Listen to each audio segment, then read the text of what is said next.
J.D. Robb Glory in Death. Chapter 1. The dead were her business. She lived with them, worked with them, studied them. She dreamed of them, and because that didn't seem to be enough in some deep secret chamber of her heart, she mourned for them. A decade as a cop had toughened her, given her a cold, clinical, and often cynical eye towards death and its many causes.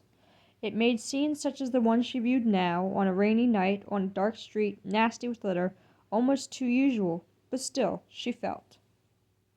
Murder no longer shocked, but it continued to repel. The woman had been lovely once. Long trails of her golden hair spread out like rays on the dirty sidewalk. Her eyes wide and still, with that distressed expression death often left in them, were a deep purple against cheeks bloodlessly white and wet with rain. She'd worn an expensive suit, the same rich color as her eye. The jacket was neatly buttoned, in contrast to the jerked-up skirt that exposed her trim thighs. Jewels glittered on her fingers, at her ears, against the sleek lapel of the jacket. A leather bag with a gold clasp lay near her outstretched fingers. Her throat had been viciously slashed. Lieutenant Eve Dallas crouched down beside Death and studied it carefully. The sights and scents were familiar, but every time, there was something new. Both victim and killer left their own imprint, their own style, and made murder personal. The scene had already been recorded. Police sensors and the more intimate touch of the privacy screen were in place to keep the curious barricaded and to preserve the murder site. Street traffic, such as it was in this area, had been diverted. Air traffic was light at this hour of the night, and caused little distraction. The backbeat from the music of the sex club across the street thrummed busily in the air, punctuated by the occasional howl from the celebrants. The colored lights from its revolving sign pulsed against the screen, splashing garish colors over the victim's body. Eve could have ordered it shut down for the night, but it seemed an unnecessary hassle. Even in 2058, with the gun ban, even though genetic testing often weeded out the more violent hereditary traits before they could bloom, murder happened, and it happened with enough regularity that the fun seekers across the street would be miffed at the idea of being moved along for such a minor inconvenience as death. A uniform stood by, continuing videos and audio. Beside the screen, a couple of forensic sweepers huddled against the driving rain and talked shop and sports. They hadn't bothered to look at the body yet, hadn't recognized her. Was it worse? Eve wondered, and her eyes hardened as she watched the rain wash through blood. When you knew the victim. She had only a professional relationship with the prosecuting attorney, Cecily Towers, but enough of one to have formed a strong opinion of a strong woman. A successful woman, Eve thought. A fighter, one who had pursued justice doggedly. Had she been pursuing it here, in this miserable neighborhood? With a sigh, Eve reached over and opened the elegant and expensive bag to corroborate her visual ID.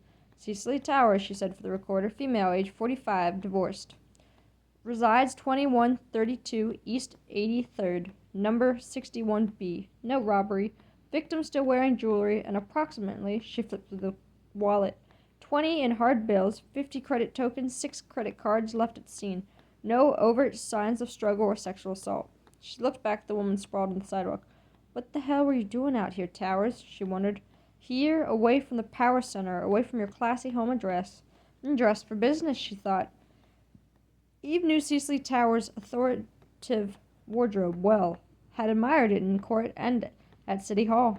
Strong colors, always camera-ready, coordinated accessories, always with feminine touch. Eve rose, rubbed absently at the wet knees of her jeans. Homicide, she said briefly. Bagger.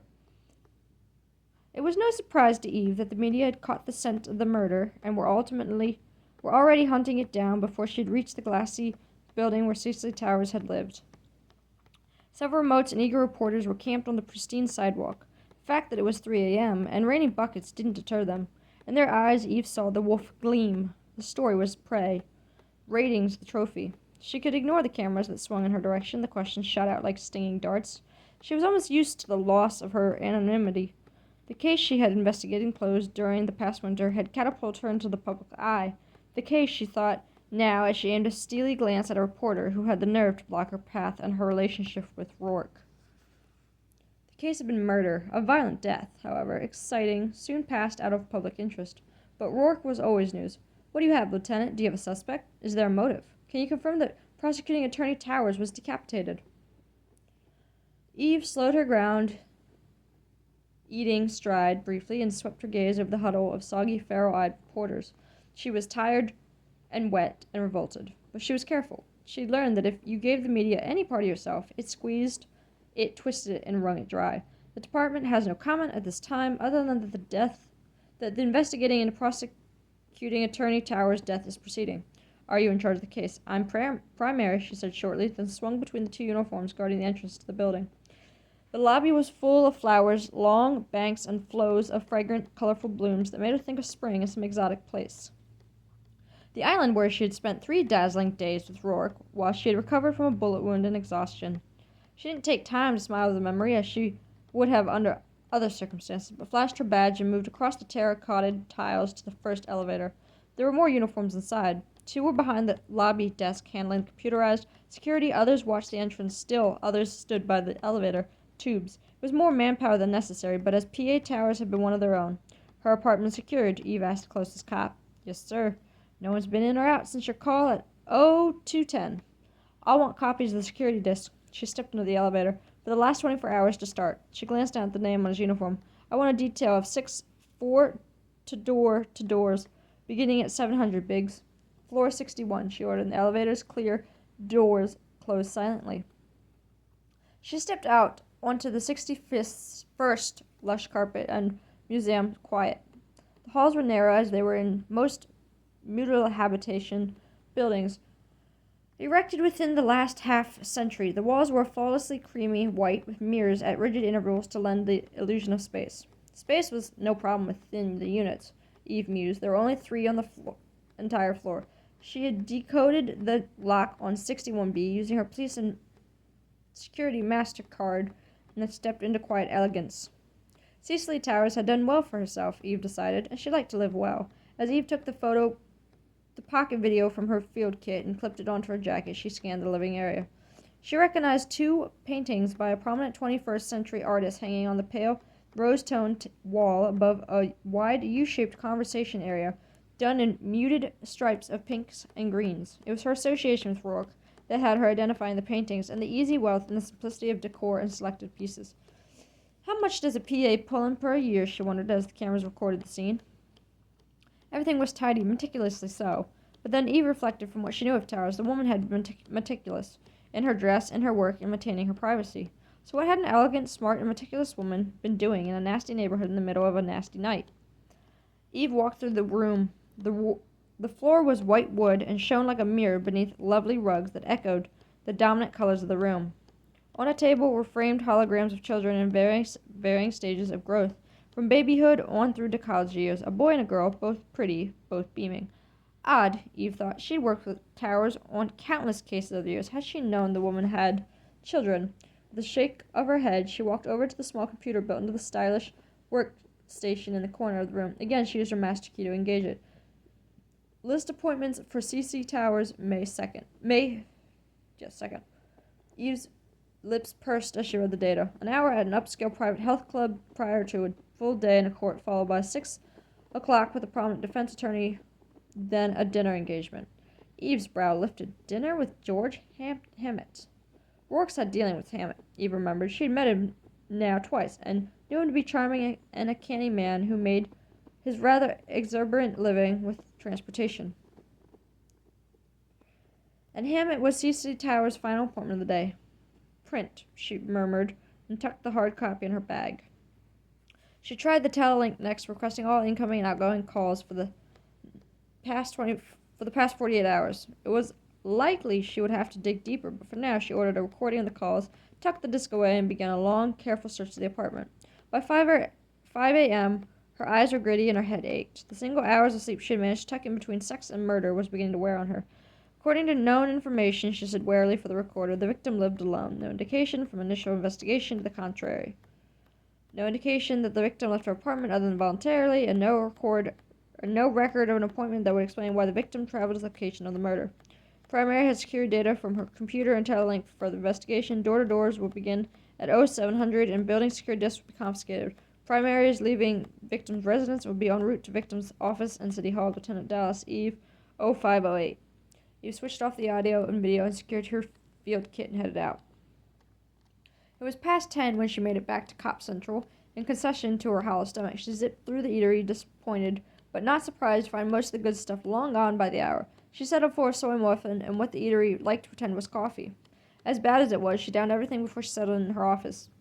It was just as well, as her link beeped instantly. Lieutenant, she bit back a sigh as she stared into Whitney's wide, grim-eyed face. Commander, my office, now. There was no time to close her mouth before the screen went blank. The hell with it, she thought. She scrubbed her hands over her face, then through her short, choppy brown hair. There went any chance of checking her messages, of calling Rourke to let him know what she was into, or the 10-minute catnip she'd fantasized about. She rose again, worked out the kinks in her shoulders. She did take the time to remove her jacket. The leather had protected her shirt, but her jeans were still damp. Philosophically, she ignored the discomfort and gathered up what little data she had. If she was lucky, she might get another cup of coffee in the commander's office. It only took Eve about 10 seconds to realize the coffee would have to wait.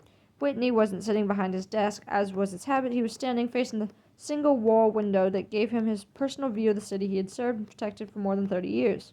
His hands were clasped behind his back, but the relaxed pose was negated by the white knuckles. Eve briefly studied the broad shoulders, the grizzled dark hair, and the wide back of the man who had only moments before refused the office of chief to remain in command here. Commander, it stopped raining. Her eyes narrowed in puzzlement before she carefully made them blank. Yes, sir. It's a good city all in all, Dallas. It's easy to forget that from up here, but it's a good city all in all. I'm working to remember that right now. She said nothing, had nothing to say. She waited. I made you primary on this. Technically, Dublinsky was up, so I want to know if she gives you any flack. Dublinsky's a good cop. Yes, she is. You're better. Because her brows flew up, she was grateful he still had his back to her. I appreciate your confidence, Commander. You earned it. I overrode procedure to put you in control for personal reasons.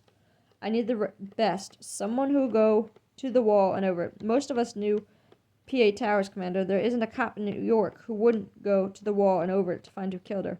He sighed, and the deep inhalation of breath rippled through his thick body before he turned. For a moment longer, he said nothing, only studied the woman he'd put in charge. She was slim, deceitfully so, for he had the reason to know she had more stamina than there was apparent in that long, slender body. She was showing some fatigue now in the shadows under her whiskey-colored eyes and the pallor of her bony face. He couldn't let that worry him now. Not now. Cecily Towers, a personal friend, a close personal friend. I see. Eve wondered if she did. I'm sorry, Commander. I knew her for years. We started out together, a hot dog-giving cop and an eager beaver criminal lawyer. My wife and I are godparents to her son. He paused for a moment and seemed to fight for control. I've notified her children. My wife is meeting them. They'll stay with us until after the memorial. He cleared his throat, pressed his lips together. Cecily was one of my oldest friends, and above and beyond my professional respect and admiration for her. I loved her very much. My wife is devastated by this. Cecily's children are shattered. All I could tell them was that I could do everything and anything in my power to find the person who did this to her, to give her what she worked for most of her life, justice. Now I did so, not with authority, but with weariness. I'm telling you this, Dallas, so that you know up front I have no objectivity on this case. None, because I don't. I'm depending on you. I appreciate you bringing Frank, Commander. She hesitated only for an instant. As a personal friend of the victims, it'll be necessary to interview you as soon as possible. She watched his eyes flicker and harden. Your wife as well, Commander. If it's more comfortable, I'd conduct the interviews at your home rather than here. I see. He drew another breath. That's why you're primary, Dallas. There aren't many cops who have the nerve to zero in so directly. I'd appreciate it if you'd wait until tomorrow, perhaps even a day or two longer, to see my wife. And if you'd see her at home, I'll set it up. Yes, sir. What have you got so far? I did a recon on the victim's residence and her office and of the files of the case she had been pending and those that she had closed over the last 5 years. I need to cross-check names to see if anyone else she sent up has been released recently, their family and associates. Particularly the violent offenders, her batting averages was very high. Cecily was a tiger in the courtroom, and I never knew to miss a detail. Until now. Why was she here, Commander? In the middle of the night, prelim autopsy puts time of death at 1:16. It's a rough neighborhood, a shakedowns, mugging, sex joints. There's a known chemical trading center a couple blocks from where she was found. I don't know, she was a careful woman, but she was also arrogant. He smiled a little. Admirably so. She'd go head-to-head with the worst the city's got to offer, but to put herself in deliberate jeopardy, I don't know. She was trying a case. Fluence, murder too, strangulation of a lady friend, his lawyer using the passion defense, but Word is Towers are going to send him away. I'm checking it out. Is he on the street or in a cage? On the street. First violent offender. Bail was dead low. Being it was murder, he was required to wear a honing bracelet. But that doesn't mean diddly if he knew anything about electronics. Would she have met with him? Absolutely not. It would corrupt her case to meet a defendant out of the courtroom.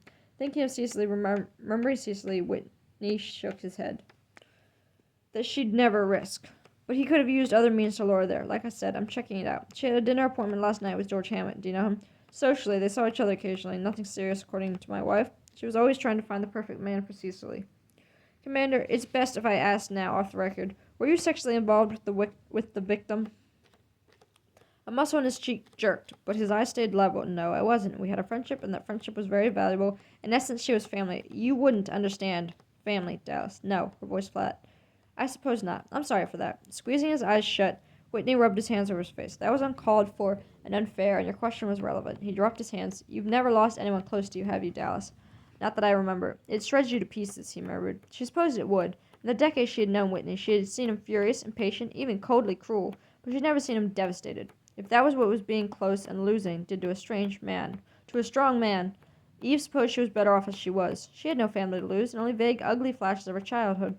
Her life, as it was now, had begun when she was 8 years old and had been found battered and abandoned in Texas.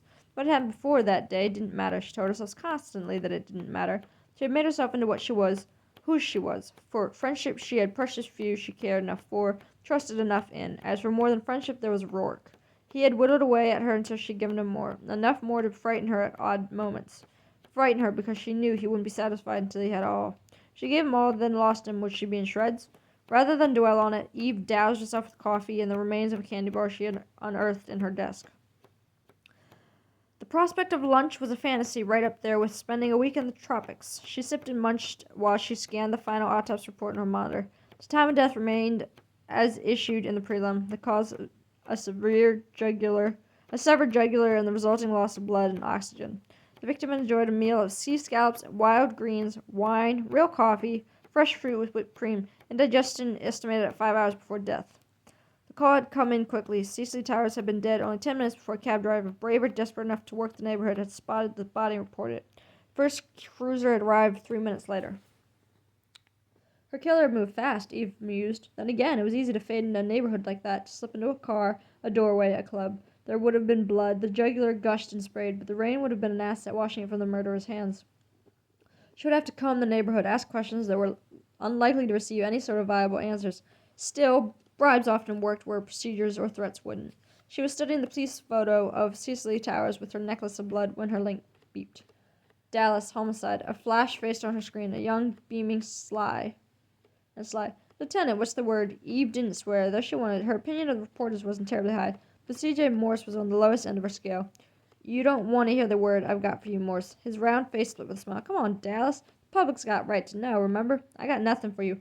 Nothing? You want me to go on air saying that Lieutenant Eve Dallas, the finest of New York's finest, has come up empty in the investigation of the murder of one of the city's most respected, most prominent, most visible public figures? I could do that, Dallas, he said, clicking his tongue. I could, but it doesn't look good for you. And you figure that matters to me? Her smile was thin and laser sharp, and her fingers hovered over the disconnect. You figured wrong. Maybe not to you personally, but to reflect on the department. His girlishly long lashes fluttered. On Commander Whitney for pulling strings to put you as primary, and there's backwash on Rourke. Her fingers twitched, then curled into her palm. Cecily murders is a priority. Cecily Towers murders priority with the department, with Commander Whitney, and with me. I'll quote you. Fucking little bastard. And my work with the department has nothing to do with Rourke. Hey, Brown Eyes. Anything that touches you touches Rourke now, vice versa. And you know, the fact your man had business dealings with the recently deceased, her ex-husband, and her current escorts ties it up real pretty. Her hands balled into a fist of frustration. Rourke has a lot of business dealings with a lot of people. I didn't know you were back on the gossip beat, CJ. That wiped the smarmy little smile off his face. There was nothing C.J. Morris hated more than being reminded of his roots in gossip and society news, especially now that he'd wormed his way into the Dallas beat. I've got contacts, Dallas. Yeah, you've also got a pimple in the middle of your forehead. I'd have that taken care of. With that cheap but satisfying shot, Eve cut him off. Springing up, she paced the small square of her office, jamming her hands into her pockets, pulling them out again. God damn it, why did Rourke's name have to come up in connection with the case? Just how closely was he involved with the Tower's business dealings and her associates? Eve dropped into her chair again and scowled at the reports on her desk. She'd have to find out, and quickly. At least this time, with this murder, she knew she had an alibi. At that time Cecily Towers was having a throat slash, Rourke had been fucking the hell out of the investigating officer. Chapter 2.